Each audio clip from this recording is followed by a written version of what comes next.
yes, no, or maybe to the 6 books that I read in August. Maybe. Don't get me wrong, I loved this. I rated it 5 stars. However, the triggers can probably be really triggering. I'm not the kind of person to kind of get triggered at stuff. However, these problems are very real in the world we live in, and I had to stop reading at one point because it got a little bit too much. I just really have enjoyed reading Shannon's story, but at parts it's been really difficult. I'm loving this series so much. It's just, there's a lot, isn't it? It's really heavy. I'm going to say maybe. It's a very sad book, okay? I knew it was sad going into it. I just didn't expect it to be quite that sad. So if you don't like sad books, then no, don't recommend. But if you don't mind a sad book, I love sad books. I love it. I love the way words on paper can make me feel like that strong. 100% yes.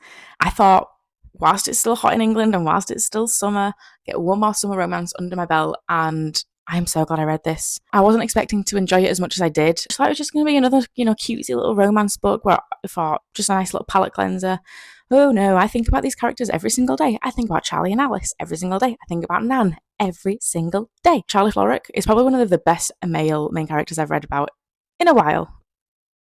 I just loved him. I loved him. If you love fantasy, yes. If you don't love fantasy, then a no, because the magic system in this is very complex and very different to what I've read in fantasy books before. But I'm going to rate this 1,000%. This was the easiest 5-star read of the year for me. It took me a little while to get into her writing style. I've never read any of her books before. I know, the Shepherd King duology. I'm going to get to it, okay?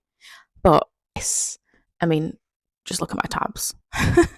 The scene in the wax room.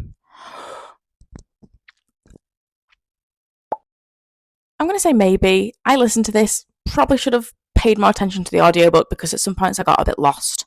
But I listened to it because the movie's going to come out, and I'm obsessed with Lily's TikTok she's doing, and I was getting FOMO. It was a nice little romance book, nothing special. However, I think it was chapter 16. It was like a spicy scene. I think that was some of the best writing of like a spicy scene I have ever listened to or read. There was just something about it. I was like, ooh.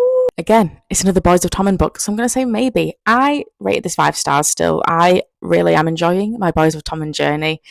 But again, these books are so heavy, filled with triggers, filled with trauma, and so much more. There's nice little windows and pockets of like happiness and banter and spice. There is spice in these books. Just be careful when it comes to these books because they're very, like I say, can be triggering. It got me, okay? Keeping 13, it got me. But I am still loving this journey nonetheless, and I'm so excited to read more about Joey and Aoife. But yeah, that is all the books that I read in August, and I'll see you next month for my September wrap-up.